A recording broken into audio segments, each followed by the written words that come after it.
Good evening, Micronesia. I'm Buenas. I'm Johnny Rosario, and this is Romeo Carlos. We are doing the show tonight because Troy isn't feeling well, and let's just hope he gets better because we can't do this all the time. Yeah, definitely not.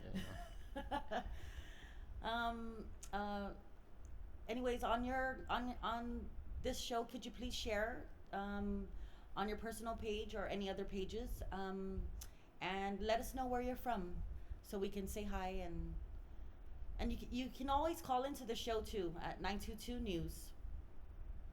Okay, Romeo.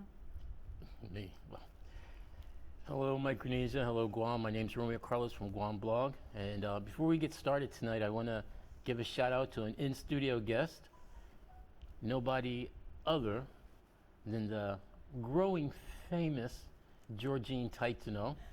Special treat for you, Bobby Ho. You'll never make it on this show. But Georgine is in the house, keeping Troy company, who's watching from behind the cameras tonight. Because, like Johnny said, he's feeling under the weather. But just to end all your conspiracy theories, he was not kidnapped. They didn't get to him. He's holding strong. He just got a little bit of a cold and fighting through that. You might hear him in the background every now and then. And if you're lucky, he might doze off and show you his unique talent for snoring. Trust me. It's epic. Tonight, Candid News, I'm going to be sitting in for Troy with Johnny, and we're going to be answering some of the questions that both Candid News and Guam Blog have been receiving regarding updates on their previous news stories, and we're going to look at some of the headlines today and just give you some feedback and our opinions and our take on what's happening in your community here on Guam. So, where do you think we should start? What's the first thing on the list? Do you want to go to the Mount Carmel story? A lot of people keep asking about that. We actually spoke with Sergeant Tapal today, and there is an ongoing active investigation. So the little girl, hopefully the little girl's getting some help. And the major players that were involved, I really hope they figure it out, who covered it up, and I'm pretty sure they will. Well, according to anonymous sources, while there is an ongoing investigation with the Mount Carmel story, exposed first right here on Candid News, there doesn't seem to be any action on the end of the government agencies responsible for investigating how government documents, a third-degree felony, were deleted from the Child Protective Service. Mm-hmm. And as far as the individual, the adult who had illegal custodial control over this young girl at Mount Carmel School. Which is considered kidnapping. At the least kidnapping, because everyone's still insisting there was no sexual assault involved. Mm-hmm. At the least it was kidnapping, child stealing, according to Guam Code Annotated, which brings into the question the role any school official or administrator would have had in releasing this girl into this James Bascon's custody. Right. We don't have an update on whether or not he's being personally investigated by the GPD, but Candid News sources have confirmed that there is an ongoing investigation, and Troy Torres and Johnny Rosario will be back shortly to keep you guys posted on what's happening with that. In other news, we want to touch base real quick on the story involving David Lubofsky and his 5-year-old son, Asher, right, who died due to the inattentiveness and medical neglect at the Seventh-day Adventist Clinic and Guam Memorial Hospital. But, you know, this wasn't something I planned on. But I want to say something about this. Last week, Troy read a letter that was written by the Seventh-day Adventist Clinic administration that was both childish, snide, and unprofessional to the nth level. My family, my father's mother was second generation Seventh-day Adventist. Her mother was first generation. When I was 5 years old, I remember selling katydid chocolates to help raise money for a new mission in Micronesia. Mm-hmm. They were going to build a clinic. And guess where do you think they built that clinic? Here. And we sold. My grandparents didn't play. They were hardcore Seventh-day Adventists, and very well grounded and founded in their religious dogma and their doctrine. I sold enough candies to have a brick in that clinic. So when I first came to Guam in 2000, one of the first things I did was find this clinic. And I stood back and, hey, I got a brick in that clinic. And I can't tell you the shame and the disgrace I personally felt when I read that letter that the SDA clinic, the administrators wrote. Because at the core of what they were saying was a violation of every principle, every value that the Seventh-day Adventist Church as a whole has been preaching for over a century. Dr. What's his name? Miyagi? Graduated from Loma Linda University, a Seventh-day Adventist school with a world-class medical program. And the nursing assistant, also a Seventh-day Adventist. Their whole attitude and their whole approach was shameful, anti-Christian, and anti-Seventh-day Adventist. And you guys really need to be ashamed of yourself, and you owe the Lubofsky and everyone who calls themselves the Seventh-day Adventist an apology.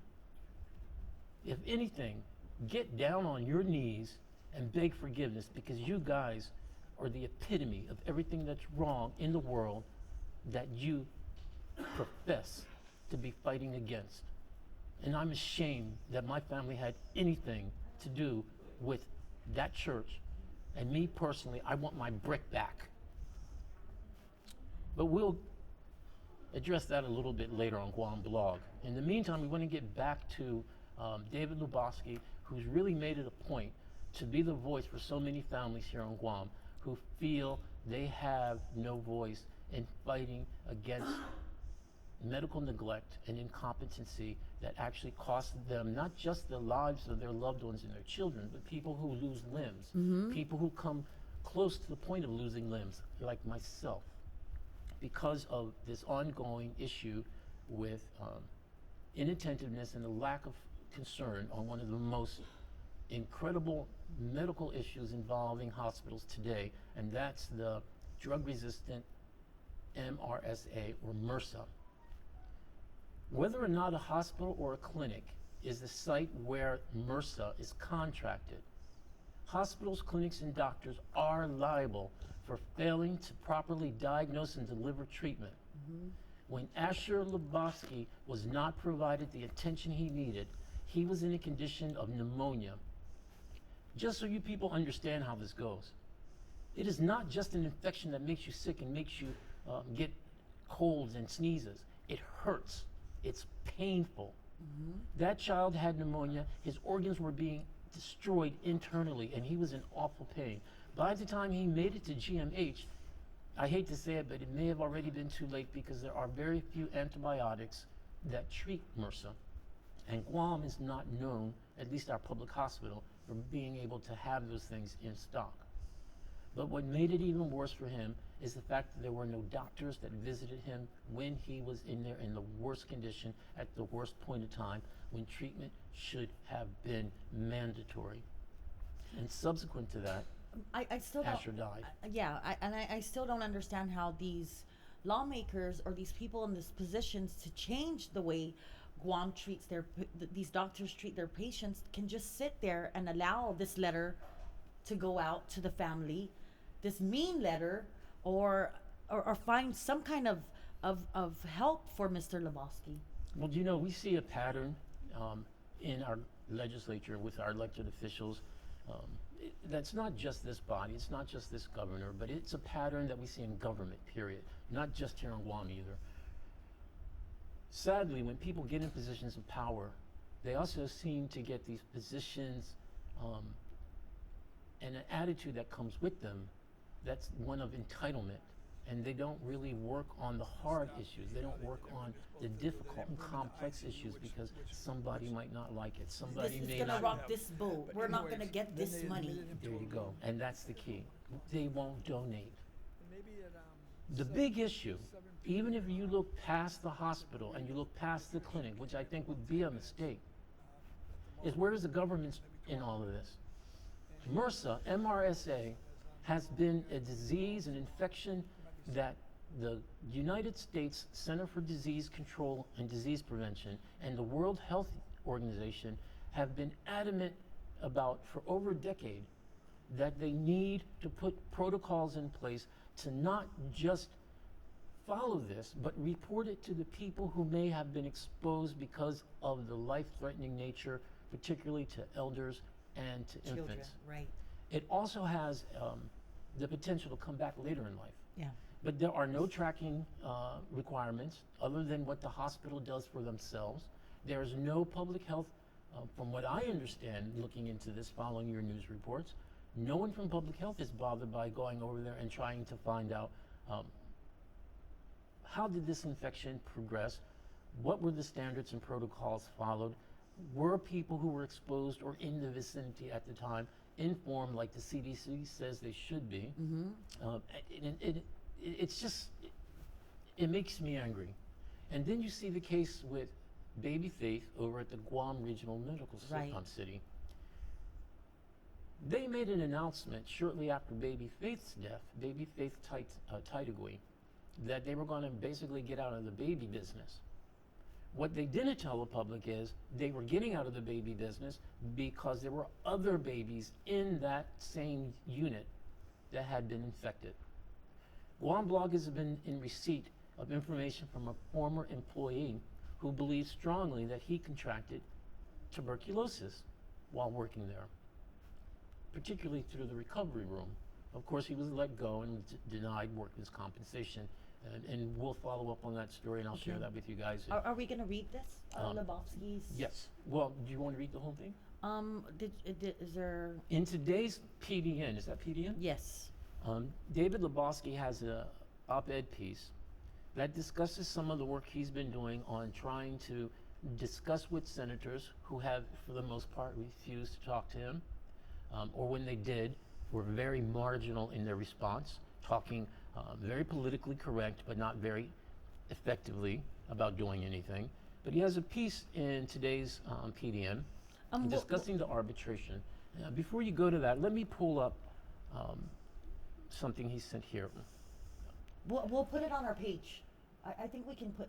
Put the link on the page. Yeah. Yeah. Hey, that's great. Johnny will share the link on Kandit News page, and then you can click it at your at leisure and on your time, and read this. It's a really good op-ed piece. But one of the things that should be brought out, there are currently 2 lawsuits that challenge the arbitration law in Guam, and a law, by the way, that none of your lawmakers want to talk about. If the law is successfully challenged and it's changed in favor of the patients, it will be the first time in 30 years. But whether or not that happens really depends on the outcome of this lawsuit. We don't see any elected officials, any government office working with either the lawsuit plaintiffs, or plaintiffs is a word? Yes.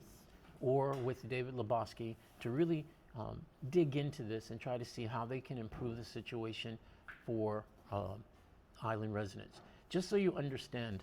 I'll read the last portion, and this goes to show what our senators are, what they're actually doing out there. So I'll just read the last, or not doing. Yeah. I'll just read the last part of it, and it says, not important for our island leaders. The sad part of this is that this protected class of doctors on Guam continues to operate with little responsibility or accountability to its patients. If something happens, especially if the patients are poor, I approached all 15 senators asking to meet with them regarding changes to the arbitration laws to protect the people of Guam and make it so people who are poor are not discriminated against and can seek retribution. Only 2 senators thought it was important enough to meet me, Senator Therese Terlahi and James Moylan. I am under the impression that this isn't important enough for our island leaders, and they will continue allowing people with limited financial means to be discriminated against and the lowered standard of medical care on island. David Lebowski, a resident of Timoning. Well, Troy's not here, so I'll have to say it for him. Bullshit. I call bullshit on all the lawmakers who have ignored his emails and ignored his calls, and you can't say that you didn't know because I know you knew. Bullshit. When an arbitrator is involved in these kinds of cases, it doesn't just work in favor of the medical clinics, the hospitals, and the doctors. It works very actively against the people of Guam. Who will the lawyers on the arbitration committee really be predisposed to favor? You, me, the person who comes one time on a case, or the ones who come there repeatedly putting money in their pocket? There are people in the states who fight these these arbitration laws in their jurisdiction because it's basically privatizing our justice system. I understand initially the arbitration laws came into place because they wanted to protect GMH from a major lawsuit for malpractice over there. The excuse has been used continually that if we don't do this, we won't be able to get good doctors. Doctors will be afraid to practice medicine. Well, I don't believe that. That's bullshit. We'll get doctors who aren't afraid to do their best, as opposed to the doctors who are running from other areas where their malpractice has been exposed and they can no longer practice. And we get them here. And it's the same people running the system over and over again, enriching their pockets. Same people. And anytime someone wants to fight this, they put them away. So you know what? Contact the senator, whether it's by Facebook, email, phone call, or you go right by their office and say it to their faces. Tell them you want them to look into this arbitration law and to make change happen. Because the most sneaky thing about arbitration, a hospital or a doctor can hide the evidence of malpractice that is produced in the arbitration case. It will never come to light. If this takes place in our court system, it becomes a matter of public record, even if the case goes against the victim. But we'll have that on record, not in an arbitration case. They use it to hide. So a lot of you have been asking about that follow-up with Kandit News, as you have with the Mount Carmel story. And we thought we'd start off tonight by going there. Yes. What else was it we were going to go over today? We were going to go over some of the... back pay. Oh, yeah. That's a news story, right? Yes. Some of these are... Last week there was a story that the governor signed, or some police officers that were owed overtime because it was a lawsuit. They had to be the government had to be sued in order for these people to get paid. Were paid, but there is civilians that worked overtime that aren't part of that program. Just so you know how it works, right? Okay. I mean, you guys seem to love when Troy tells you how things go on behind the scenes. It is not a coincidence that the police all of a sudden found their back pay from this administration. It comes amid a massive flood of bad press and news stories, not just from daily headlines in your printed traditional news reporting crimes, but particularly the hard focus that you guys, put on what's wrong with this government. So I'm gonna take advantage of the fact that Troy is not well and not here. Lou, he likes you, but me, you did this because you're following the Calvo playbook. Throw money at them, confuse them, distract them by throwing cash at them. But you forgot to pay the civilian employees who have been wondering over and over again as they watch management and higher ups constantly get paid, promoted, and given even more money. They have families too.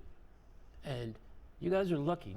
I didn't forget, but I've been so distracted by some other things today. I never got my story up about how they let the children die. And it's not just about medical care. It's about a pattern of neglect throughout this government and policy that really impacts our children and families. Pay the civilians what you owe them because they work hard too. Stop forgetting them. Just because they don't make the kind of good press and news headlines you like to see, doesn't mean they don't deserve to get paid. They're colorful like balloons. That's from the sickbed of Troy Torres. Just one thing on the police subject while we're at it. I've been meaning to hit this, and you will know who you are, my little Guam blog especially. As they talk about fighting crime and wanting to go through all of this stuff, and man, I'm so glad Troy's sick because he will never talk about this. He's such an in guy, And I would never run for any kind of I know office. you don't like so, politics yeah, or so anything, but you know, let's throw I'm it just out going to be there. straight. I mean, I don't usually do video, not with a Facebook or radio, but weeks ago, someone contacted me to tell me about a number of officers who have left the force. Just as they're announcing their fight and vigor for fighting crime, and they want to hire all these other cops, they forgot to tell the people over a dozen officers have resigned. Some have resigned just straight out of retirement, others to take better pay elsewhere, but they've left 10% of what they need to actually upgrade the force. So if you're losing that many, then you really are behind the eight ball, girl. So hold some of those raises that you're just giving away willy-nilly and put it where it belongs, at the police department, where they can do the job of protecting our community. Whether or not the courts undo what they do, you can't staff the police department fully if you have them resigning a dozen at a time. Yeah, there's It like doesn't work. $50,000 contracts at the legislature. There's a $70,000 job.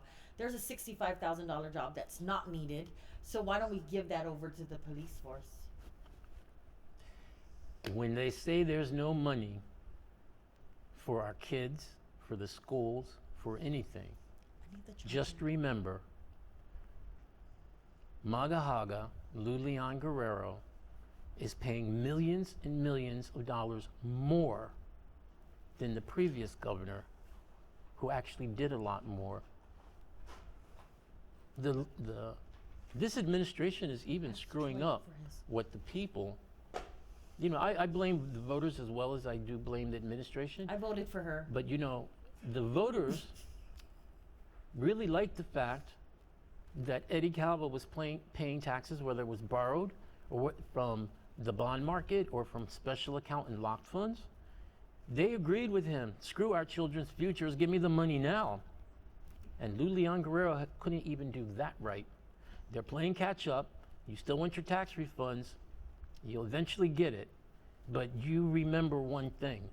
Anytime they say we can't do something because we don't have the money, it's because they're giving the money to people who are usually very well off, some making 3 or 4 times what the average household on Guam earns, and she still wants to give them raises. I'm going to lay off a little Lou for tonight because I know you know, I don't want to make Troy mad at me. We're building our friendship, but girl, we're. Johnny said something amazing. What's What? that? She said give the money where she don't like the police. No, Johnny doesn't like the police, and she understands the important role that they play in our community. And when she says give it to the police, not to kidnap people illegally, Yeah, yeah. you know, violate their civil I'm rights. hopeful that the police is going to get this shit together, you know? Well, you know, I do know there are some good people over there who do want Yes. to try, although I'm highly disappointed with Steve Ignacio, I'm not captain. I mean, Chief Chief. I'm not chief. Ignacio, and his little Homeland Security. You're going to write a letter, recommend, take it easy on the guy. He shipped drugs to the Homeland Security office. It's nice to have friends in high places, but not everybody has friends in high places to fight for them and ask for leniency. So level out the playing field, stick to your job, and don't coddle criminals. We'll talk more about that on Guam Blog, and hopefully we were discussing possibility of Guam Blog producing a expose series on criminal justice here on Guam for Kandit News, featuring the lovely Johnny Rosario. Yes. And I'm going to look at some of the issues that we have with our crime system here. Because when you have a country like Singapore, 5 million people, not really much larger land-wise than Guam, and they have such a low crime rate, one of the key factors that you continually hear that contributes to that success is enforcement. You are not enforcing the law when you're coddling criminals and you're bringing them, you're allowing them to do things that, again, jeopardize the health, welfare of our children. Yes. Again, there's a pattern that has incontrovertible evidence of disregard for children and the future of Guam, and thereby families. But And it does say in the Bible. If oh, you don't heard get me this- started on Bible, because No, you know I do if Bible. you do not, God's coming when kids are getting hurt and the adults aren't doing Well, anything. You know, we could always tie this back into this.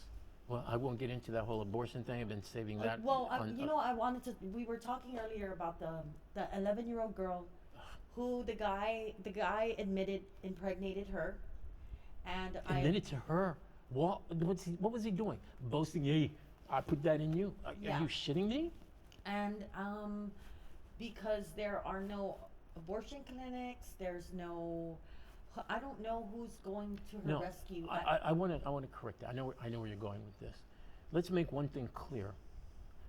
The last doctor that performed abortions on Guam left. His name was Dr. Freeman. And just so you know what kind of guy Dr. Freeman was, Dr. Freeman understood that Micronesian girls, women from the FSM islands would come to Guam because they didn't have clinical services there. And he would charge them more money because they would come to Guam. So the whole deal for him was all about making money. When he left, the doctor who took over his practice just refused to do abortions. I do not support abortions, but when you're looking at a situation where the health of the mother, her life is of concern, or in the situation with the 11-year-old rape victim, that's not using abortion as birth control or to hide the fruit of your adulterous sins by committing murder Right. to get rid of the evidence. That is purely medical. That's therapeutic. Right. And there are doctors here on Guam who could have performed that. What really stuck in my craw, and I actually have a post on the Guam blog about this. We have the first elected woman governor in the history of the island. There's been much ado made about the female majority legislature. They revived the Bureau of Women's Affairs, who pursued as a priority period poverty, which is an issue, but not really here on Guam. And the director, Jane Flores, and one of the persons responsible for that reasonable, absolutely laughable State of the Island address. I need Kotex. Girl, it's just bloody wrong, I tell you, it's bloody wrong. But she did an interview with the media that was picked up internationally. It is all over the place, London, Germany, Paris, New York. People everywhere around this world are talking about this 12-year-old girl who has to carry to term her rapist child. Now, I get this is an angle that a lot of pro-abortionists would like to use to further their agenda. I get that. But we can't lose sight of the fact that this is a child. She won't be a teenager. She won't be out of middle school before she gives birth to a baby. And in the most stunning play on words, the irony being cruel and just inescapable to anyone else except Jane Flores, there's no one on island who will help. Yeah, girl, not even you. That's your job. You're supposed to be advocating for women and children, remember? Girls. I get it. You want to talk about the rag. But there's a child who needed your help.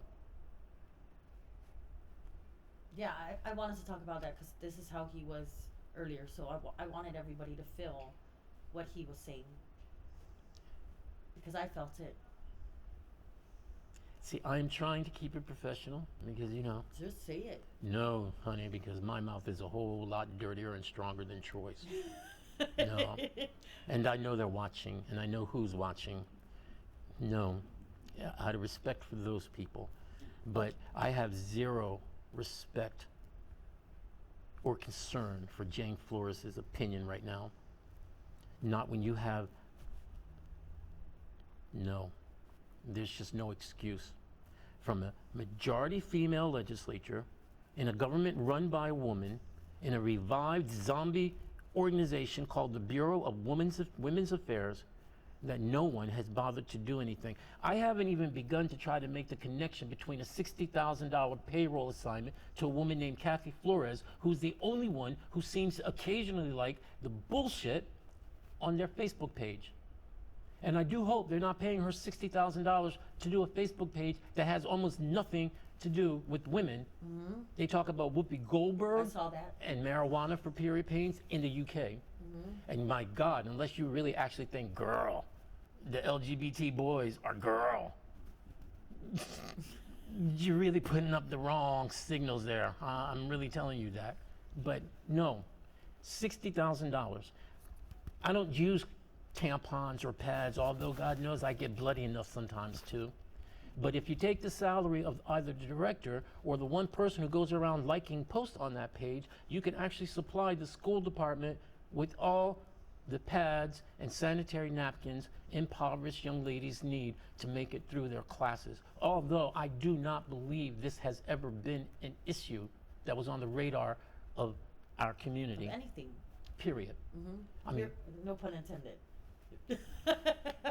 yeah, no pun intended. But still, if it's really that much of a concern for you, you got the money and you have the resources. And by the way, since you're distributing them through the schools, you know the best place to actually do period poverty campaigns is at the schools.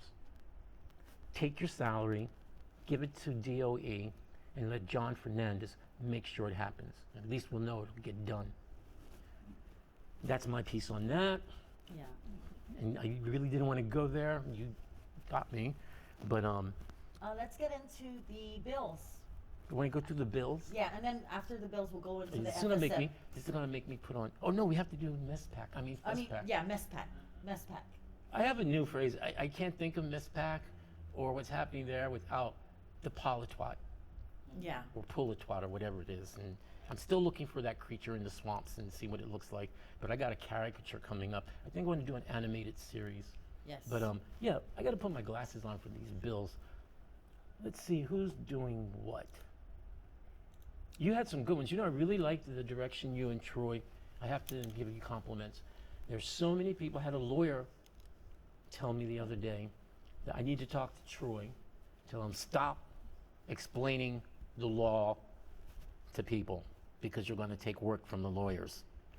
I mean, he meant it as a joke, but it was also true.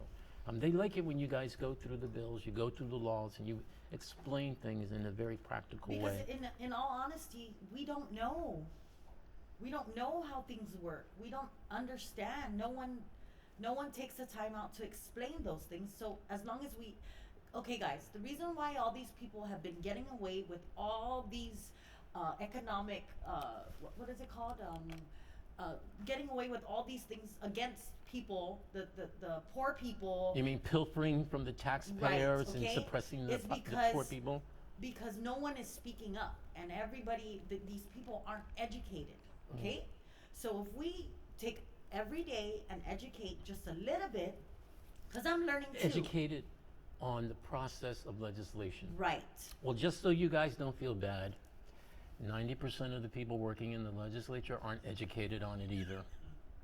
That's just the fact. So if we just go day by day and help people understand how laws work, how they're made, what's going on behind closed doors, more people will stand up and want to fight this fight. Yeah. So the less of the government could take advantage of people And like us. That's how we get our government back. right.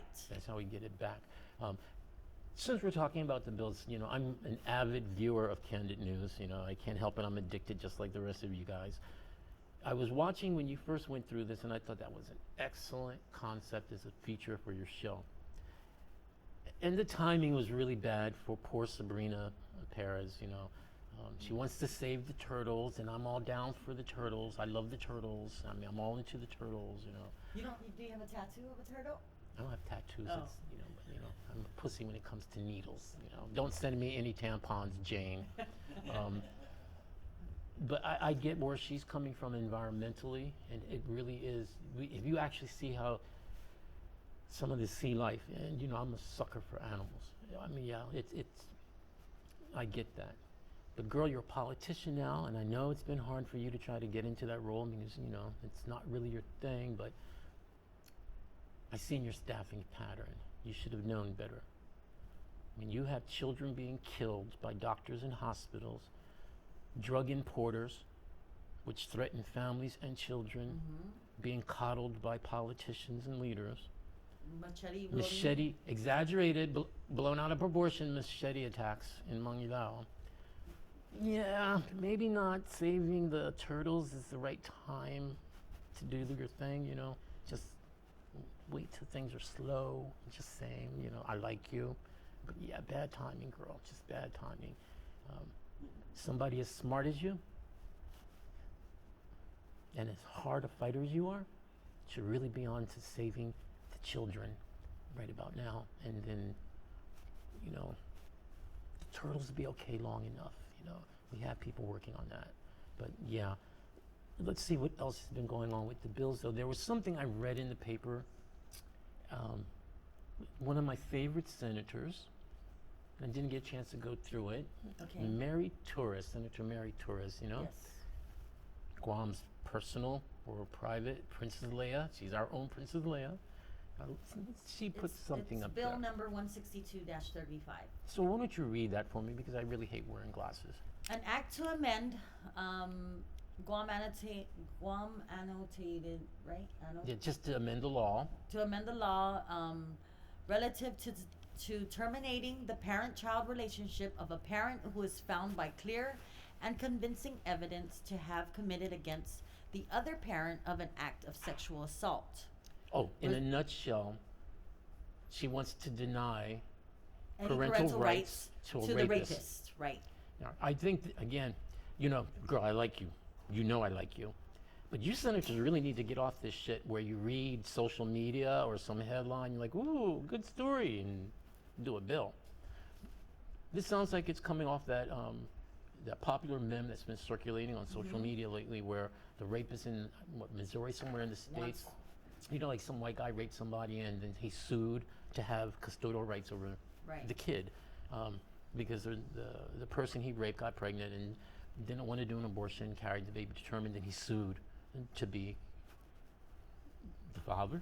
Yeah. I don't know. Yeah, good bill. Good bill.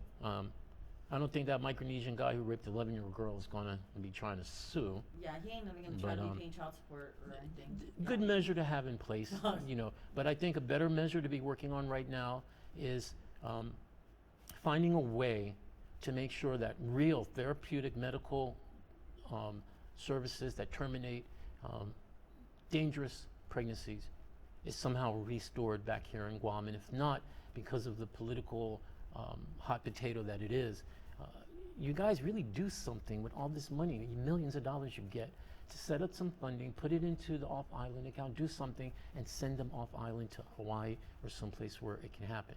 If a woman does in fact decide to carry to term a rapist child, you know, God bless her. I mean, I mean that, truly. The Creator God bless her. But there should be some kind of resource availability to her during the term of her pregnancy, and some kind of discussion to really give her the alternative to put the child up for adoption, should that be the case.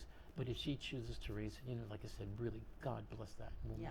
Because the child didn't ask to be here, and somehow, I've gotten into fights all week long with people about this on Guam Blog. Somehow, the child who never asked to be here is the one who's being asked or forced to sacrifice for the profligate sexual activities of people who just can't keep their shit in their pants, Right. can't keep their legs closed, you know. It's, the number of women who are impregnated by a rapist are not substantial enough to use that as an excuse to legitimize abortion. But when that does happen, by all means, make that medical service available to the woman, because the child's life is going to be miserable for the most part if that kid is allowed to come through. And in the case of the 11-year-old who will be 12, I think she's 12 now, God, how is a 12-year-old going to carry a baby? What kind of health risk does she face? And I've heard nothing on that, particularly from the Women's Affairs or whatever you that know, is. But when I had my first baby, I was 14 years old, and so when tell me, how is that? How difficult is that for I such a actually young girl had to my carry? mom. When I gave birth, my mom wouldn't let me be the only one to take care of her, and my But mom. how about going through the pregnancy? I know women get I didn't sick. have any problems, nothing at all, no problems. I was in labor for 2 hours. It was easy. It's the after that when you're at that age, your mind is still a child. Yes, of course. So when that baby is gonna cry and scream, and you don't know how to handle that baby, your instinct is to shake the Shake it. baby or leave the baby. So that's why my mom was there for me, because she was afraid of Your mom understood what was Right. needed to be a support network yes, for you. yes. So this is And the kind of not thing. everybody has that kind of Well, you know, support. I don't want to get too much into it because then I'm going to blow my story, let the children die. Okay, okay. But that's actually what I want to talk about, the failure of our government to put into place safety nets for Mhm. women and families with some idea that the kids aren't important, you Right. know. I was very lucky. Very yeah, you are. lucky. And girl, yeah. let me tell you, you make some beautiful babies. Oh, thanks. Some beautiful babies. I'm just saying, you know, you make some beautiful babies. But yeah, thank God for your mom being there for you. Mhm. It's just tragic to think how many of the girls don't have that, you know, and the fact that there is no one for them. There's nothing for them.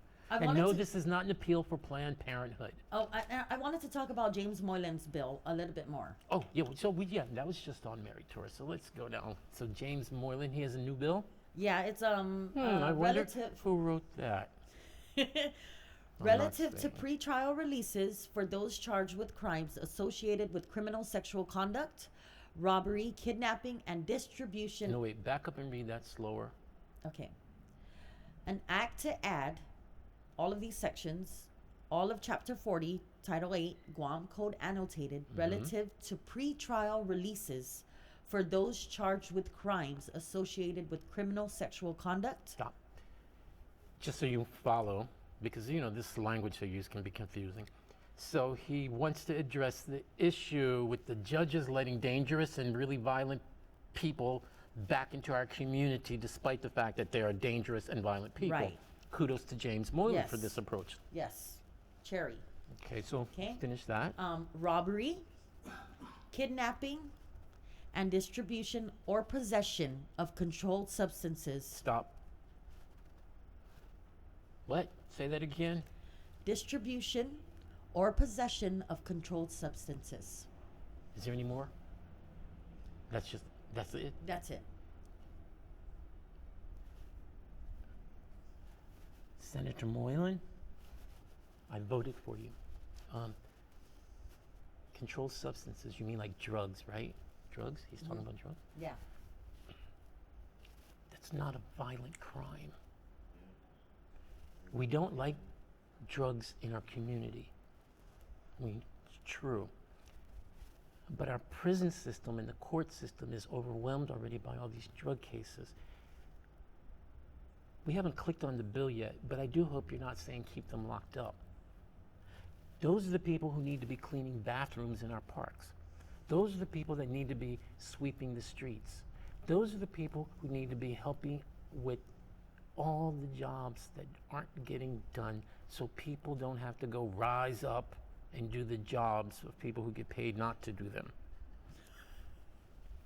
I'm not going to look at the bill because something tells me what I'm looking for is not in there. But already, great idea, but typical legislature. It's very vague. Oh, you read the bill. I read a little bit of the bill because I don't like that this part is in there. Yeah, And that it's last not part looks because- like an afterthought. No. Violence and danger. No, we don't like the druggies, but they're only hurting themselves. And unless they're a major importer, and even then, something has to be done. Drug reform again. It comes back to that. Yes. Are you going to open that bill and read it? Oh no, we're not. We're just going over what bills are there. We'll go into that later. We can always do a special. Good start. I like all the other stuff, you know, the violent crimes. You know, Yes. dude, I really hope you make this one stick. Let us know. We'll be watching who doesn't support this. Mm-hmm. Isn't he Republican? You're Republican. Republicans used to stand for principles. They would stand for strong law enforcement. They really were a law and order kind of party. Now that our friend, where's Troy? Now that our friend Eddie Caldwell has moved along, let's hope the Republican Party can get back to being the grand old party of solid social values and law and order. But let's understand law and order for the 21st century You got this drug dealing stuff mixed in there with Violent crimes yeah, against yeah. children and against women and against It's your not grandma, too late. grandpa. Amend that, change it up. I'll give you an idea. How about a little drug reform action from your office? You've been really hitting the points with a lot of solid legislation. Please keep it up, but don't be so broad. Like focus, my friend, focus. But I like that, Bill. That's a good one. Any other goodies in here? Therese Terlahi, me and Troy went over that one Oh, already. what's that one? That one is We like her. relative to increased emergency and temporary shelter capacity for kids. children See, under the protective custody. that's a good one. She's worried about what matters most, our future, the children. I like that one. Yeah. Okay, so you did most of these then. Yes. So the big ones are Mary's and Jim Moylan. Scale of 0 to 10. Oh, we never talked. Did we talk about? We didn't talk about MESPAC. Oh no, no. I have not forgotten about Okay. political. No, not at all. I like this though. I really like this feature that you guys do because it really breaks it down. And I'm just going to make a request. When you read this legalese, Yeah. when they say it, to amend blah blah blah blah, it's like change the law. Just make it simple. Okay. It's not that people are dumb or uneducated. I kind of No, used to think that. I have but to get you guys to Yeah, explain yeah. what these mean to me. a lot of times people are just too busy to sit down and have to Google or listen extra hard. But yeah. Because you get to see what they're doing there. These people push out legislation because they want to say, I did this many bills, I did. Who cares how many you did? Do one that matters, just one. Right. 15 senators. If each one of you, just one bill for the entire 2 years, did something, at the end of one term, there'd be 15 solid impacts on our community, which would be a lot more than several terms that many of you guys have under your belt. So, I don't want to go there with that one. But yeah, kudos to Mary Torres. Kudos to James Moylan. Tweak them. Your teacher, what kind of grade do you give Mary on her bill? I like that. So you give her Yes. an An A. you get an A, Mary. And James? Or Mary gets an A. Or I mean, it's... I think he wants to give her a C. No. I would give her a B plus. Okay. I would give her B plus. James. I really like Mary. What about James? James? I like that bill, but the portion, it's too broad. The distribution and possession of controlled Okay, so substance. we're gonna, like teachers would take that red pen and Yeah. we'll do that. Redo. Just redo this, and I'll give you an A minus on that one because Mm-hmm. Yes. it's a real problem, and we will be looking at And this if hopefully. Guam is going into this whole justice reform of this whole drug issue here, that You've said that before. Who's Be- actually because- doing this? this is supposed to be coming from the lieutenant governor. Okay? Wait. No comment. Okay, well, He's let's just my say friend's we friend. want to. Okay, the whole world. If you look at other countries, how they're handling drug issues in their country, And Guam is way behind the curve. the United States Yes. is way behind. But the assignment is placed in the lieutenant governor's I'm not office. sure. Don't quote me. I'm just hoping that that's where it's coming from. But I heard it. I hope not, can't because tell. that means not much is going to get done. Okay, well, I'd rather see that happen. He's such a cutie. I'd rather see the AG's office do that. Poor guy's having a hard time getting his footing over there, but that would be something that would be impressive and would make up to the slow start intent. But yeah, we do need that reform, and we need it. Our courts need it because they're overwhelmed. They're talking about adding more judges, adding more. Dude, just change the structure.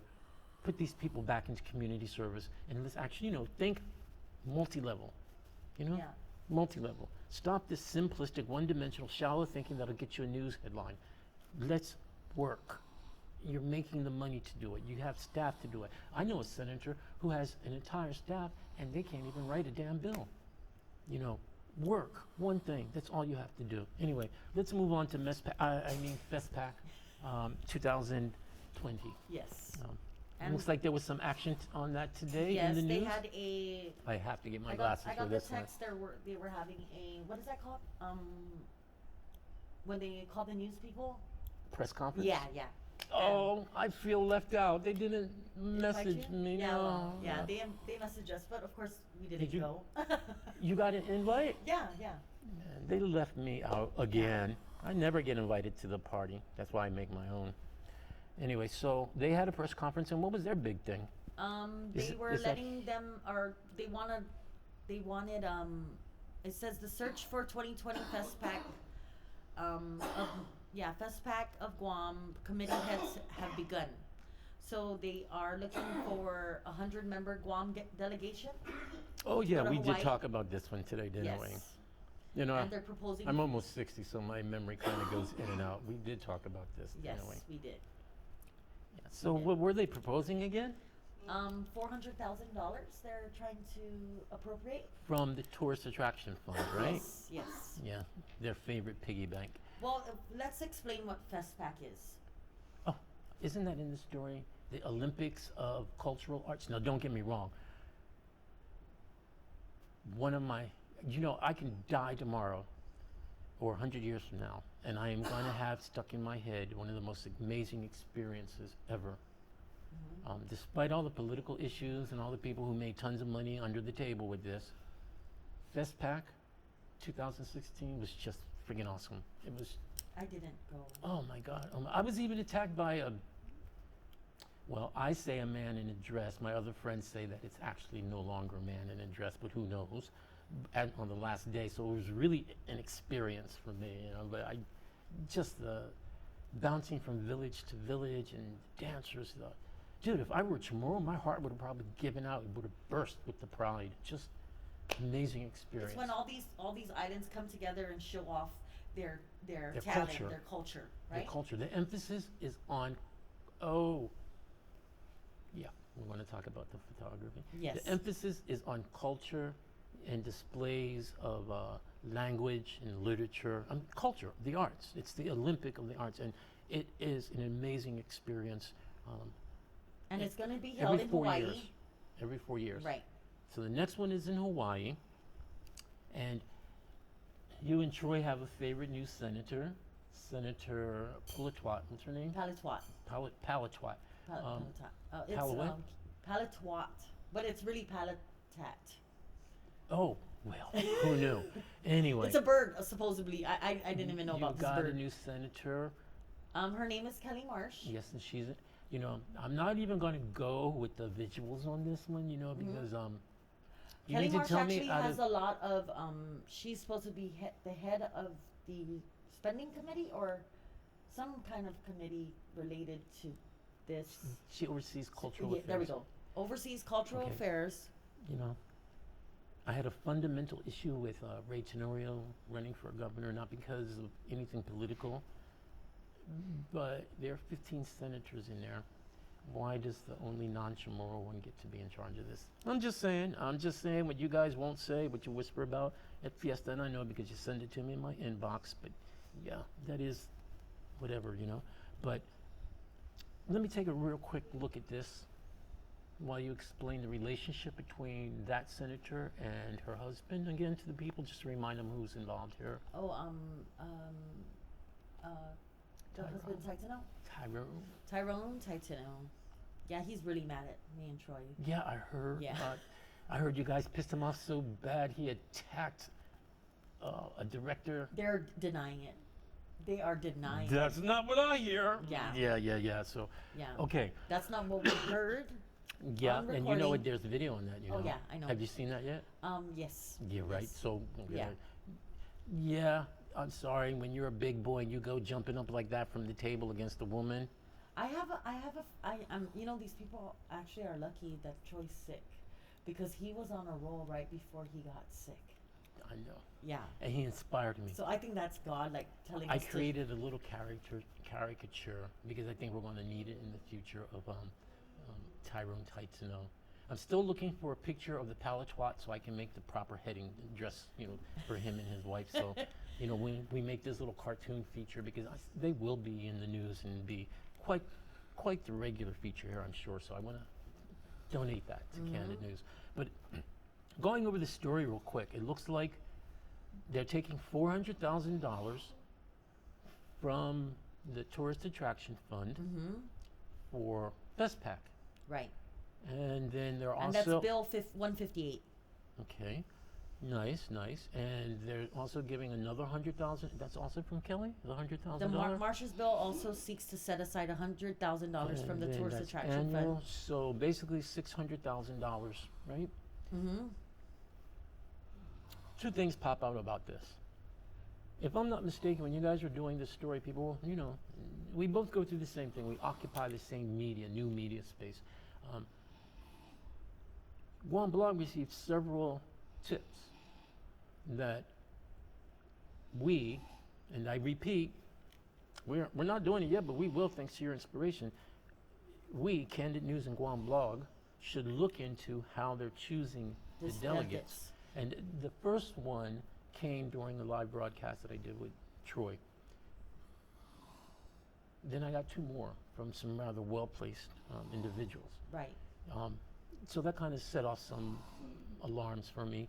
And then I read this here. I do recall in the aftermath of your spotlight on the Taitanos, the Marsh Taitanos Palatois, that they mentioned, particularly the Lieutenant Governor, or they were trying to explain that the Hawaiian FESPAC committee covers certain costs. Housing? Yes. Yes. I thought that part of that was also transportation, but what I would like to see is a breakdown. What is it that Hawaii is actually paying for? Are they Right. paying for housing? I mean, are they paying for anything with food and lodging? Are there any transportation costs associated with that? And I just want to know what that money's going to be spent well, yeah, on. so, but that helps clarify because, there needs to be, this is how the last administration was able to maneuver in such a way that hundreds of thousands of dollars were unaccounted for. And we kind of have an idea outside of, 8.5 million was spent on the last FESPAC, right? yeah, but Guam hosted it. Right. So we had to build things and, I mean, But Like there I was said- still money lost. There was still money that wasn't accounted for. still to this day. Right. To this day. Now, Hawaii's picking up the major costs. So we're looking at these expenditures, and this is only partial funding from what the article's saying. Well, I watched a little bit what Josh Tenorio spoke about today, and he was mentioning they're going to charter planes and they're going to do. Like I was saying earlier, that one right there kind of stopped me because, in my previous life, I kind of have a little experience with flying private. That's a good idea. I mean, it is a good idea. If Guam and the host, if the visiting delegations have to fly from their islands to Hawaii, it's a great idea to have them come here to Guam and then everybody charter a plane and go over together. That probably would take two planes. But it would save a lot of money. So I want to know what the 400,000 is for. Well, 600,000 from what I see here, and this is only partial because there will be more money allocated. And they're And then also going to there's- fundraise. Yeah. So what are we spending the money on? Right. I'd like to see a breakdown. think I we would really all don't like like to to see a do the breakdown. FOIA thing or ask questions. Oh, yeah, because they're getting smart with this. Well, but you and Troy have started Kandit News as an alternative news source that spends more focus and energy on news stories. You get below the surface, traditional media, they rehash press releases and Right. take off the name and call it a news story. You guys get into it. I report or write opinion news, what I see in the news and what I know from different sources. But I know when I ask for things, it makes people nervous. And I'm just asking, For information. I'm just asking. It's for informational But- purposes. This one, I would love to see you guys dig on this. Okay. And if it means a FOIA, I don't know why you would have to request through FOIA, because this is something that should be very transparent. Right. I would And I like wanna know who the What are they delegates are. spending the money? Yeah, we'll Yeah. get to that in a second, because that's what those messages were about. But we're paying for transportation costs, I get it. And if we have 100 delegates, that's premium travel to and from, direct from Guam, not the cheapest routes available, not the best prices that you can get from a group charter. And if you guys need a good price for group charter, call Shelly Calvo. She's got a travel agency. I know you guys aren't the friendliest with the Calvos, but trust me, she gets great friggin' deals. Call her, and she'll get you a really good deal, especially on that charter plane. But if this isn't just for travel, then what are they doing with the money? Are they buying costumes? Are they buying materials for the craftsperson? What is the law on this? Do you know? What? No, I don't think anybody knows much about this right now. But I'm willing to give them the benefit of the doubt When are we to gonna work know? it out. After it's done, or Like before? yeah? Like personally, I think this administration is not just following the Calvo playbook, but they are taking it to another level. And if they do that, gang, I just want to. How's this money going to be spent? Clearly, we need travel. Mm-hmm. They need to spend money on that. But where is the rest of it going to go? Okay, let's get into this. Let's. Oh, you mean the committees? Yes. Yes, so let's- Johnny wants to address something that we were discussing earlier, apart from the whole package here, because, I like to share things that come my way, and I don't want to get in their lane. And this, the whole pull a twat story is their thing, so I feed them what I get, But there were messages from very well-placed sources that really pinpointed one of the concerns that individuals, even in the administration, have. Right. How are they picking the delegates? Then they have this Story. there. So why don't you read that and It says Tenorio acknowledged the challenges of that's Josh selecting. Tenorio. Yes. Acknowledge the challenges of selecting members of the delegation from the island's pool of artisans, but said that talks with Hawaii continue to try to increase the number of delegates for Guam. That right there, I don't know who asked the question. It doesn't lead into that. yeah. Well, sometimes the least astute individual exposes themselves, and you read between the lines, or like Troy has explained multiple times to candid viewers. It's not so much what they say, It's what they it's don't what they say. don't say, or what they say without being asked. And I just thought when you brought this up earlier, bringing out the fact that this was a challenge. How many groups are there? How hard can it be? Mhm. It's a challenge to decide who goes. It kind of fed back into the concerns that were expressed by these Guam blog sources. And there are lots of groups out there. Mhm. But what? But even if there isn't groups, who's really going? Who's going to represent Guam? Why do we need a whole bunch of non-performing delegates in the first place? Right. This is not a junket. This Right. is a cultural arts gathering. We know the lieutenant governor's going. There has to be, Adelupe, A representative. representation. Yeah. Someone will get to fly from a cultural administrator, and I think that's Marie Arceo. Arceo, yeah. I've learned a lot of people don't like her, but I've always found her to be quite pleasant and really, really involved in the culture, the Chamorro language in particular. So that makes a lot of sense. But There's it does a- beg the question why you need so many non-performing people to go, because we don't need a show of political force. That's not what this is about. But why don't you go through those committees and some of this stuff. It says starting today, they launched an official search for individuals to serve as committee chairs for the following: 1. Performing arts, to oversee traditional songs, dance, and chants, drama or theater, oral traditions and storytelling, and fashion or wearable art show. 2. That's good. Literary arts, to oversee publications and indigenous languages. Number 3, demonstrations and exhibitions, to oversee visual arts, floral arts, culinary arts, canoe voyaging, photography. Stop. Photography?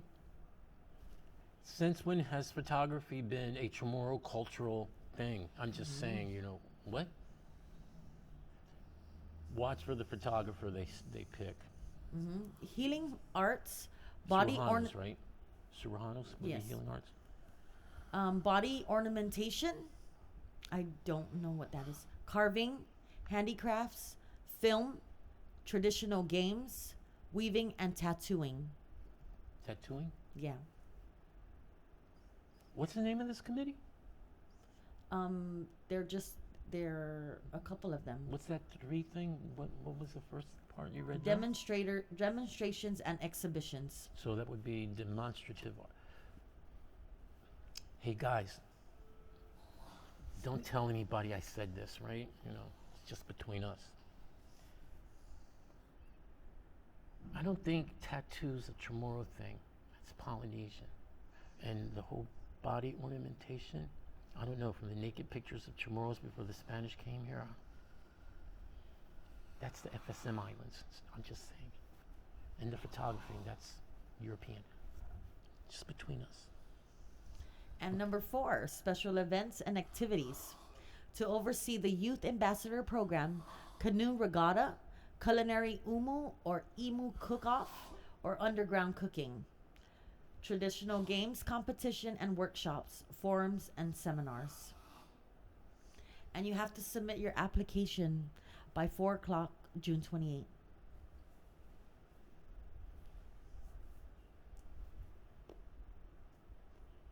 Who has to submit the applications? The people wanting to go, the delegates. So it's okay. So we don't have any real leadership in terms of creating the delegation outside of sending an application, Right. and these people will pick who they like and who they don't like based on says what criteria. The application with supporting materials shall be submitted to the Department of Chamorro Affairs. Well, that probably means if you're a dancer, they want you to send a video of you dancing. If you're a tattoo artist, they want you to show your traditional Chamorro tattoos. Okay. But this is the problem I have with this so-called leadership. Why aren't they being innovative and thoughtful and really working to show leadership and show what Guam is and the best of what Guam is? We have a number of cultural groups here. Kelly Palatuat Marsh has in her office someone who works for Pal Tautano. Tano. Yeah. We have groups. We have. Why doesn't, I mean, it's just a hint, I'm just saying, why does this government not select a cultural group, match them with the school and or village mayor's office, and then recruit the children from middle school and high school and even younger if you want to do that, to do what they do during Chamorro Month, where you learn a program of dance, song, storytelling, because God knows everybody loves cute kids. I mean, it's just a win-win. But if you have your cultural groups, then you really don't have to pick and leave some people out. You can integrate them in a comprehensive cultural program in our school system, I don't know, to help the kids who usually don't have a whole lot to do, embrace their culture, learn their culture, and then express their culture to a worldwide stage.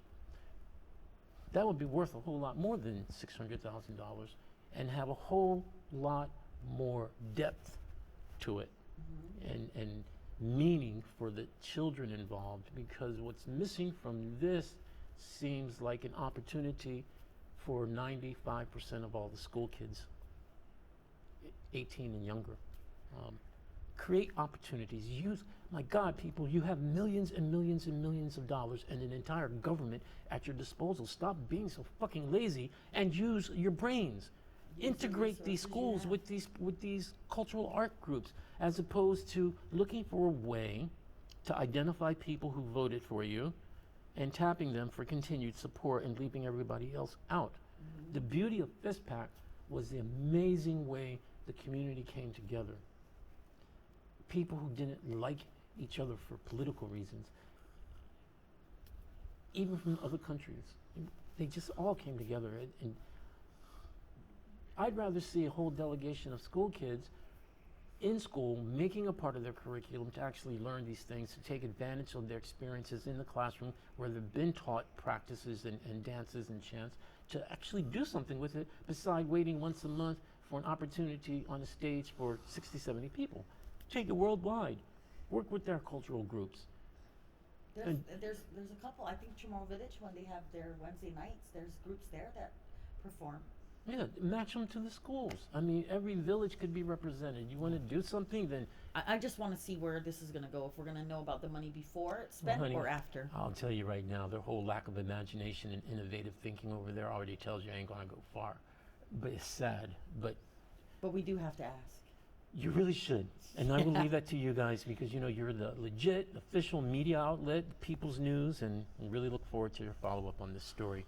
And our last thing is. Our last Kofa. big thing is Kofa. So tonight, Prim, you might be hearing a little audio interference in the background. Can people hear that, Eric? Producer, Prim. Chalu. He's watching something. I hope he's not sleeping too. Well, that noise back there, that's our recovering Troy Torres.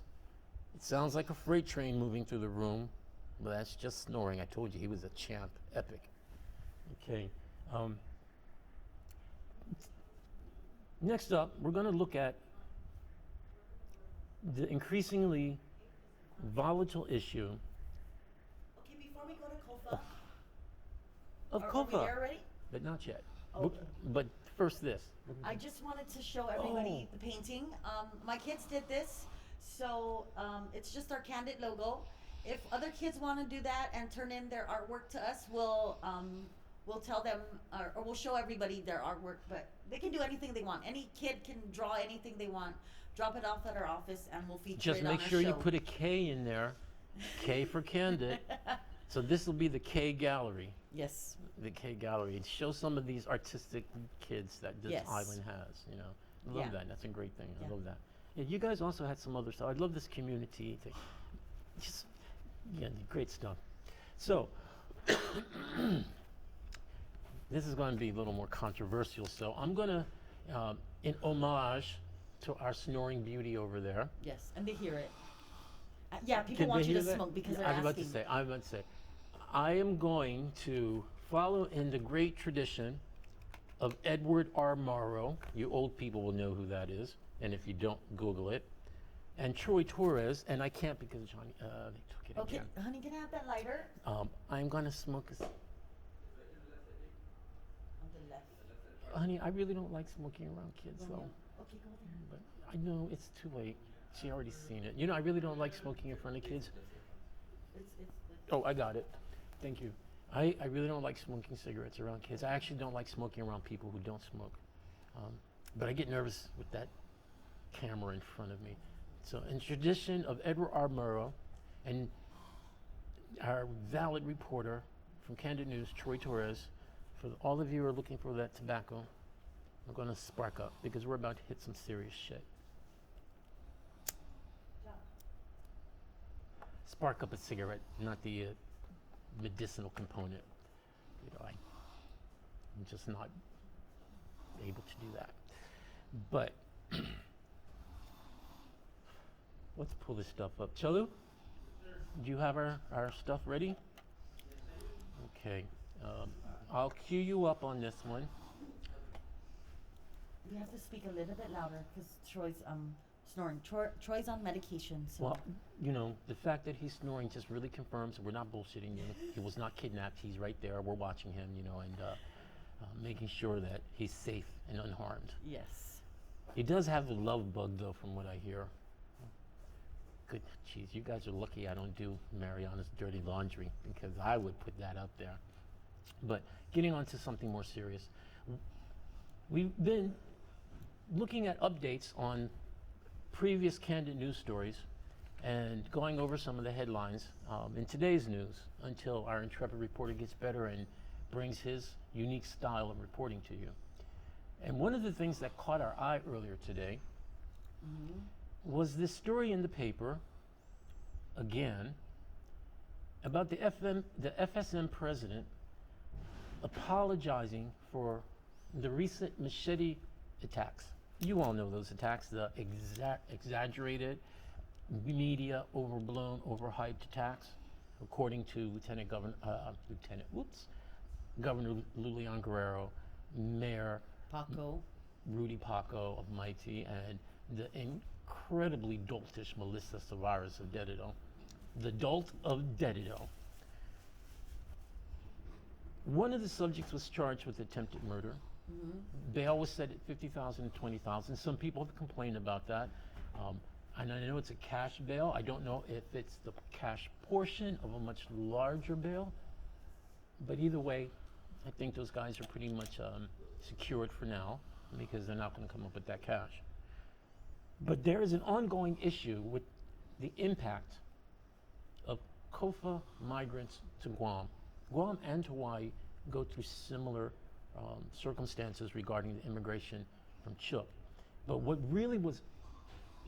was really outstanding to me today was this apology from the FSM president. What's his name again there? David W. Panuelo. Panuelo. Panuelo, yeah. Mr. Panuelo, thank you. But your apologies are like the Republican responses to mass school shootings in the United States. And Our thoughts and prayers are with you. and the apologies to Troy and his drug use. Oh, Yeah. The prayers for Troy, yes. You know, they're about as useful as that. But instead of offering any solutions and any action, again, because this is not new news, this has been an ongoing problem for quite some time, since I've been on Guam, and that's almost a lifetime. What we are subjected to here from the politicians, both in the FSM and locally, are apologies and thoughts as opposed to prayers and thoughts. They're useless. A little action is what's needed. Right. And I want to be specific because yesterday or the day before, there were students, university students, who were, I think it was KUAM, expressing their dismay at the attitudes being projected, very hostile attitudes online particularly, toward all FSM residents. But what was noticeable is that neither one of those students were from Chuuk. That doesn't mean there aren't any Chookie students up there. You go to GCC, you go to UOG, you will see plenty of Chookie students studying and working and trying to get ahead and take advantage of the COFA agreement. Yeah. The COFA agreement is the agreement that we refer to often as the Compact Impact Agreement between the United States and the FSM countries so that they have access to their waterways for military purposes. They receive hundreds of millions of dollars in exchange for that. And the Compact Agreement is up for review in 2023 in a few years. And FSM receives $287 million. Oh no, that was their government budget last year. Oh, That was their what budget. do they receive? They get hundreds of millions of dollars from these agreements. How they split it up is between them, but you really don't want to get into that. I don't want to get into the corruption in the FSM because that whole another story right there. Okay.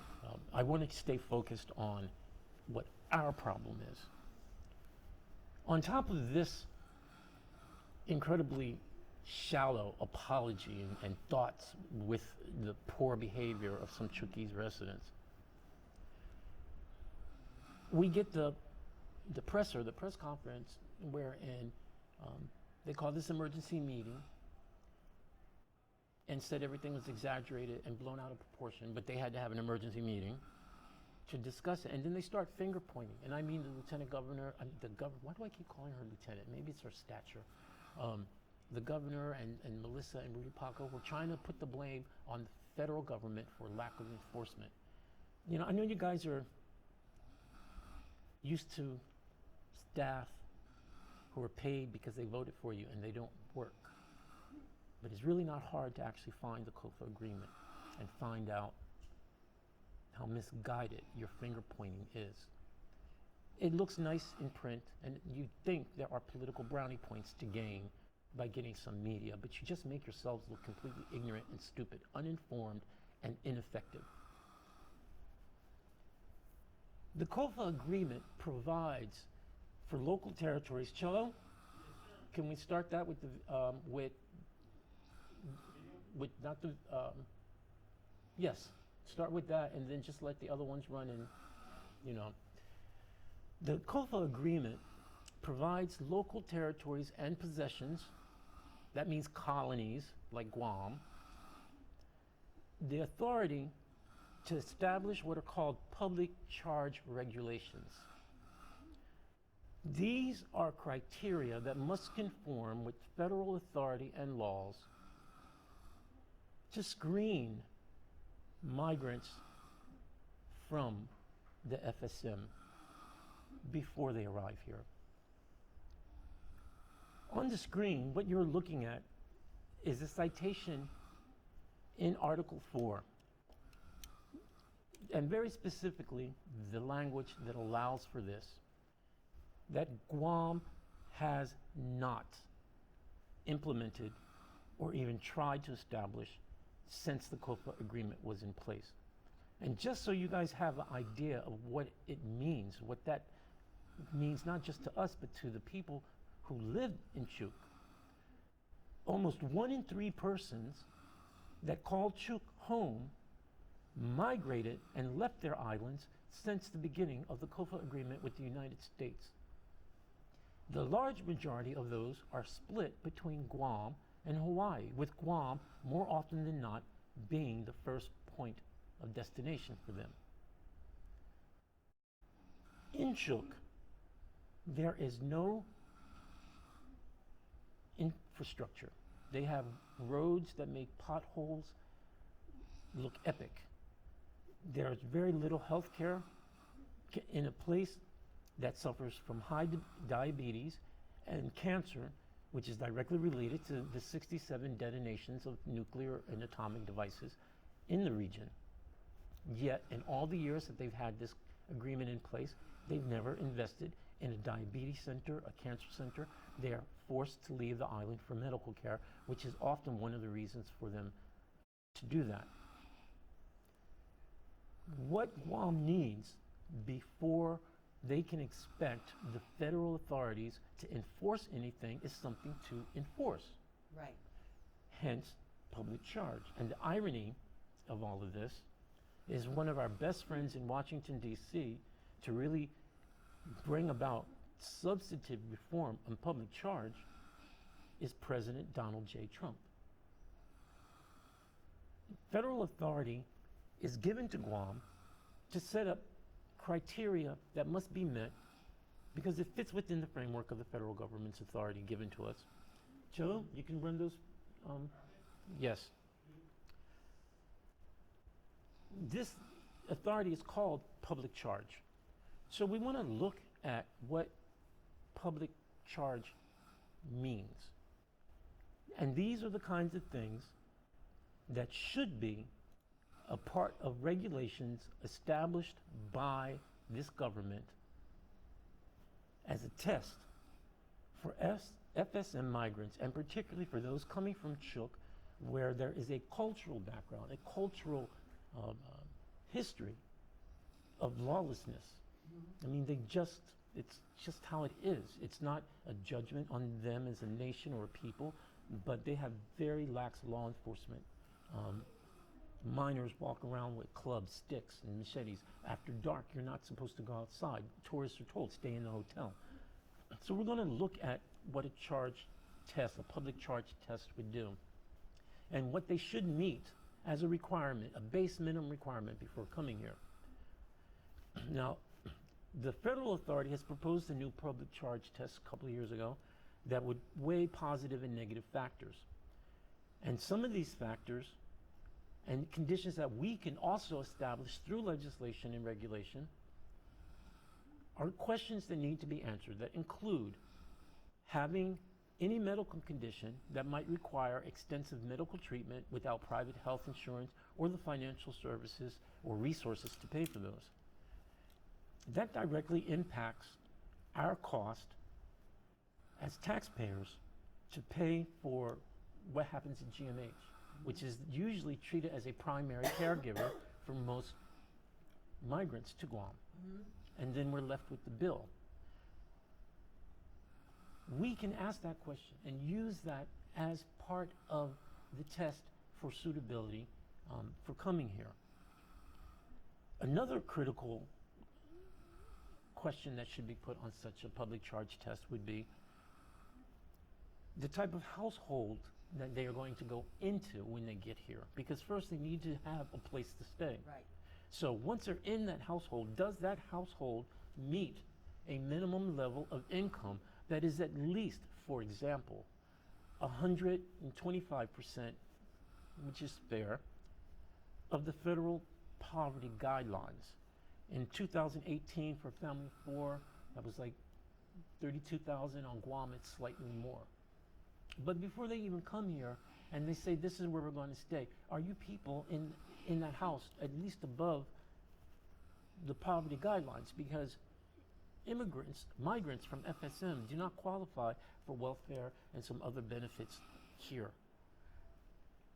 If they get here, at some point they will be a part of that. And if you want to know how real this is, all you have to do is look at traditional news media, PDN, The Post, whomever, and the most ironic picture was last week of all the homeless people that sleep on the sidewalk in front of Bank of Guam, of all places, or underneath the bridge by Bank of Guam. They're homeless. These people are inclined to become a social burden or a public charge at our expense. But more importantly, to become involved in the criminal system here. Another question could be asked is, do they anticipate receiving welfare, SNAP supplements, food stamps, as during their time here? Because that again will be an onus on us in becoming a public charge. What's your credit rating and your credit score? Do you have a college degree, a high school degree? Do you have employment lined up? Because again, you can't come here, not have a job, not have insurance, not have a place to stay, and not be expected to very shortly become a public charge and or a part of the criminal justice system. And us as Guam have to make We these pay for that. guidelines. Guam has to establish and is given in the COPA agreement the authority to establish a public charge test. I'm just throwing out elements of the public charge test that the federal level is considering, and they want to adopt and bring into law. And forgive me for my lack of research on this any further, but I'm not sure if that's actually been implemented yet. I do know it was being contested at one point last year, but I remember this and pulled this up from my old records. Another critical component would be inquiring of the potential migrant, do you have a criminal record, a police record? Now in Chuck, I understand you can get away with a lot and the next day be let out of jail. And I do know that law enforcement is very lax there. But it would be a filter, a starting point, where we can begin to separate those people who become a burden financially and criminally on our society. This is not racism, this is not bigotry, because I have Chuckese friends. You can't play that card on me. And I also know a lot of Chuckese are just, they feel more adamant than I do because it makes them look bad. It makes all the FSM citizens who come here to take advantage of the relationship with the U.S. agreement to improve their lives and do better and move ahead. Right. But we don't have that filter in place. We cannot tell the government it's your fault for lack of enforcement because we haven't gone through the process of establishing these regulations. We have not asked the FSM, why do you not set apart some of your funding that you get to actually build a diabetes center, to build a cancer center? Why don't you have an orientation migration center that pre-screens the individuals who want to come or migrate, not just to Guam or to Hawaii? Hawaii is taking some very harsh measures that have actually fallen afoul of federal regulations because it's just getting out of hand there. One of the things you and I were discussing earlier was this whole anchor baby thing. The term anchor baby, maybe you can explain that while I spark up again. Because What's an anchor baby? When you come here from the FSM, you don't qualify for any of the benefits, food stamp, SNAP, welfare. No federal benefits. Nothing, no federal benefits at all. Now, when you have a baby, and that's what's called an anchor baby. A U.S. Yeah. citizen. Because that baby is born on U.S. soil, then that's how they get into housing. Yeah. That's how they get into. Well, they get into the housing, if I'm not mistaken, because the COFA agreement disallows federal benefits, but it doesn't necessarily disallow local benefits. Right.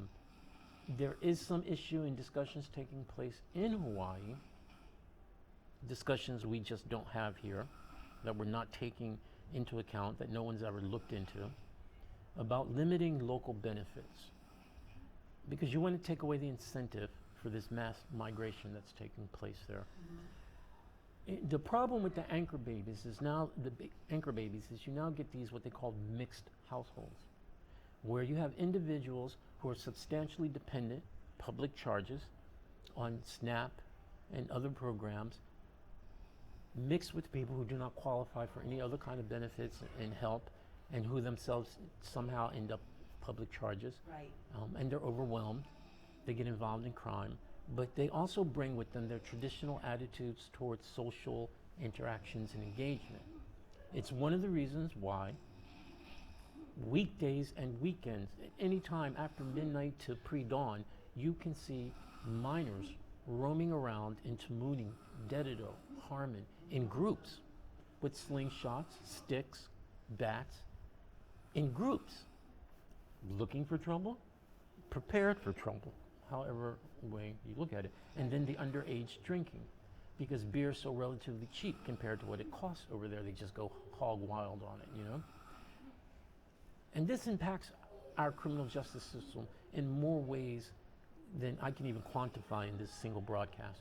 But people talk about constantly how many Chukis are involved in our criminal justice system. It's a disproportionate number to the actual population on Guam. And it's not prejudice and bigotry. It's not the cops going out looking to hunt down Chukis. It's this approach, this attitude toward lawlessness and unaccountability to a society of laws. Right. And they bring that here, so even the anchor babies grow up with this. And we've seen that in the recent machete attack, which was not exaggerated. These were violent offenders who were repeatedly allowed out, wrist slapped, given some time, but then released back into the community with very minimum supervision. At least one of them was born here. Mm-hmm. So there is no deportation Right. option for him. But our judicial system, once again, undoes the work of the GPD, who already have a difficult time because of a lack of manpower, a lack of resources, patrolling, because the people I told you who resigned and left the GPD earlier, most of them were from patrol. So we have that many less people on the street. There's 4 officers in Dedido. For the entire, For Dedido. not even going to go there because I want to stay on this. But imagine that. So when the officers do manage to make an arrest and do manage to make a crime stick, it goes into the court system, it goes to the AG's office, and then we have these prosecutors. And let's face it, lawyers around town, you guys will know what I'm talking about because we talk. There's a big problem over at the prosecutor's office, and they almost want to keep it underfunded and understaffed, but you end up with prosecutors who deal out dangerous people back into our street with no regard whatsoever to the threat they pose to children and families. The attitude toward women, toward sexual assault, has a direct relationship to the cultural attitudes in Chuk that are brought here. And then we raise children here who are born here with those same attitudes. How do you not expect shit to happen? Right. And then you get politicians That are just praying and saying sorry. apologizing and finger pointing. Get off your asses, do the research, because guess what, people? I'm sorry, you have staff. Make them work at least 2 hours on real work. and stop And worrying Romeo, about headlines. how long did it take you to research this? Be honest. About 5 minutes. You know how you can punch it into Google and then look at how many returns you get? I always track the amount of time it takes, and I track how many returns I get. And they can't see my screen, but I showed you this earlier, and I never did go all the way down. And this is just one document that I compiled of key points. These aren't even all, this isn't even all the data in the research. This isn't even the COFA agreement itself. So even with the COFA agreement, all we have to do is set It's called public charge, charge. regulations. and the this doesn't interfere with the treaty or No, whatever treaty. it has to actually align with the federal authority and federal laws. You know, which is like Honolulu tried to limit medical coverage, but because they're involved in the whole Obamacare thing, it was smacked down. Yeah, because that's race or it's But let's talk about some of the cultural aspects that always get overlooked, and so many people hate on Chukis, and they just don't understand that it's a different culture. They don't want to, but even that is a problem caused by the federal agents who are more interested in military access than the cultural history between the islands. They were never together as a group. You have, as a routine value in the Chukis society, multi-generational family groups.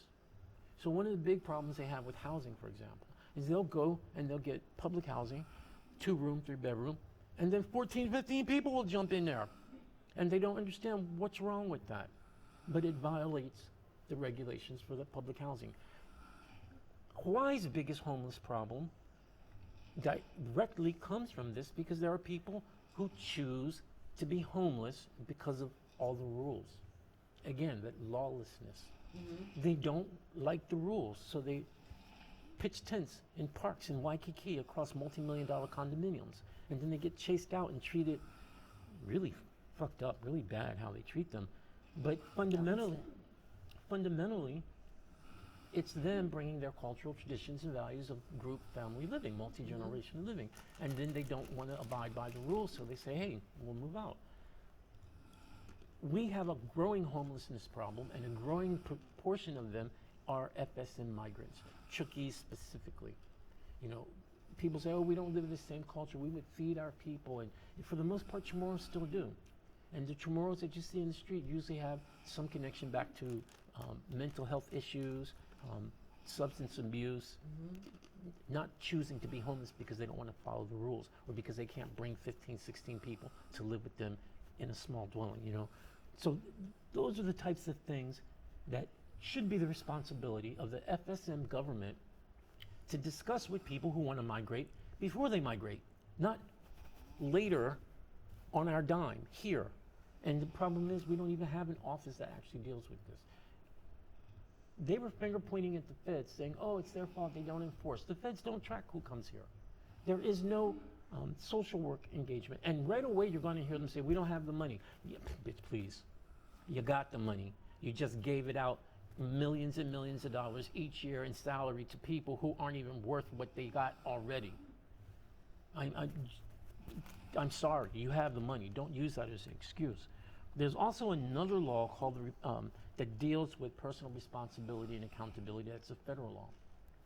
These are guidelines that we can implement and we can establish locally in unison with the federal statutes, so that we have a pre-screening process and really be more effective in controlling who comes in here. Yeah, and what they do here. when Because they're God here. knows you don't want to stop all the immigration. Businesses would collapse. And let's face it, no offense to my Korean business owners, but you know who I mean. They abuse these guys because they're even less familiar with labor laws than the people who live here and who were born here.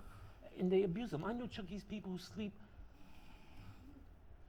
I'm not going to give the details of it because I don't want to lose his job, but doesn't have a home, sleeps on the kitchen floor of a particular restaurant, and barely makes $200 a month, period. And even then, the owner finds a way to not pay that. and is afraid to go to the Labor That Department guy's because going to hell. he's not the only one. There are multiple people who do Well, that. And the thing is, they're when all they going do to hell. go down to the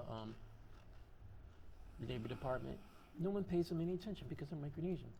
So there's just the heartlessness and bigotry that is in place here that we have to accept responsibility for, we have to address, that contributes in large part to this tension that's growing. And you are not going to get things better if you ignore it and keep sweeping things under the rugs. Right. It's going to get more violent, it's going to get worse, because then we're going to have a growing percentage of our government, our population, that are going to be hostile and violent toward people who live here. So I'm just saying, I'm just smiling at the snoring. before the adults of Dedido, the completely out of touch and out of sync governor in Adelup and all her staff, I get she has a really complete loser operation in her communications department. I get they can barely punch their way out of a wet paper bag, let alone come up with the type of research and data that would lay the foundation for solid discussions. Talking about the problem is doing nothing about the problem. Stop doing useless press conferences and meetings with no action. Yeah, we just paved the way for, we just gave And I didn't charge your asses for it, and Lord knows Yeah, I should, because so- I'm worth more than a lot of people. I'm just saying, make a donation to Kandit News and I'll be fine. Yeah, Troy eats a lot of snacks. He needs a lot of snacks when he's on air. So, Yeah. but and that's a big issue. Like I said, it really pains me because I have Chucky's friends, people I'm So do I. I'm really close to, and Yes. God, you should see how it eats them up, how people treat them, and but if you take out the Chuckies, who's going to work in your restaurants, your hotels, Your stores. your store? Who's going to do all the work that locals will not do because they can Right. sit on their ass and collect $45,000 in housing benefits, food stamps, and not work? They can do that, and there's no Yeah. incentive for them. It's not all. And I'm not blaming them, because hey, We have a lot of bad apples too in our culture. yeah, but we don't need to import more, and that's the only thing I'm trying to say here. I am not saying things are perfect. I'm not Chamorro, so it's not like I'm shilling for the Chamorro culture of people. But we have our own problems here. Yeah. We've got a military buildup that's going to bring a whole lot more problems here. We don't need to just let this fester and get worse and wring our hands and oh my no, it means we have to work. Yep. Yeah, bitch, get off your ass and work. You make $115,000, do something. Yep. Oops, I wasn't pointing fingers at anybody. But it's like that little Micronesian girl who was raped, the 11-year-old. Call me jaded. Andrea Pellicani said something that really struck me about me. Okay. And I think about it constantly still this day. She said a few months ago that maybe my time here, I've seen so much ugliness, it's the only reason why I can be so critical. And she was right. I didn't take it as an insult, but she made a profound observation. You know who Andrea Pellicani from The radio KPT7? lady. Yeah. That I just seen so much of the ugliness. It's really skewed my perspective. You expect it. And the thing is, I'm not disappointed. Yeah. It's there. And all I'm saying is do something more than run your lips. Do something more than give away hundreds and hundreds of thousands of dollars of our money that adds up to millions of dollars so that you can't do anything. Because at the end of the day, what you do to ameliorate this problem, to make it better, is a selfish thing to do. It's for your children. This is why I say, let the children die is the motto of this government. Because if they're not your kids, you cannot tell me they matter, because your actions show otherwise. Yeah. Our children, our young girls, our women are going to be impacted by the growing violence and assault that takes place here. The Bureau of Women's Affairs stated, I didn't put the words in her mouth, she said we're going to do this, this, and that. The only thing that was of any real concrete substance and meaningfulness was addressing violence against women and young girls and against anyone at that point. But since they've launched that office, they've done absolutely nothing. There has been no dialogue. And Honey, Well, let's just hope we It'll- gave them a little push today. yeah, a push to what? Make flyers? Give me a I break. don't know. You need to do something fundamental and something real. But I really believe at the bottom of my heart, and it could be that ugliness in me, that or perspective skewed by ugliness that Andrea Pellicani was talking about. That 11-year-old girl nobody gave a shit Right. to do anything about because she was Chucky's. Great angle to make a political pivot for our pro-abortion pitch. But we really don't care. Not only do you not care about children, but her life, her future was even less important because she was Chucky's. I say you are part of the problem. And if your ass is not sitting down right now, Googling the COFA agreement, calling up the senators, trying to figure out what to do without the media camera being there Public charge. on public charge, then you are part of the problem. And we pay you way too much to be a part of the problem. And I will make it a point to campaign hard against you again. Well, I'm going to make that a point anyway because I think it's fucked up. So that's all I had to say about that. Yeah, we were gonna go over the sex offender registry, but we've been on air for almost 2 hours, so we'll do that tomorrow. Yeah, and I'm trying to convince them to do a suggestion by a loyal Kandit News follower that I thought was brilliant. Perv of the week. And I will make sure we find a really nice big picture of you and put it there with very large letters of what you did. Yeah. And you're lucky I'm not doing it because I would put your victim up there too. Not their face, just their names. Yeah. So good night, everybody. Thank you for listening. Yes, thank you for listening to me run on babble, and also to our siren of the deep there, the ever snoring and safe Troy Torres. Yes. And it's been fun, Johnny. Thank you for having me. Wasn't Thanks as for nervous coming. as, you know. I would have had to do this by myself. Well, Thank you so much. I had fun. I'm getting more used to the camera. I don't have to see my face, but you know, hopefully your viewers Good like night, it. everybody. Thank you. Adios.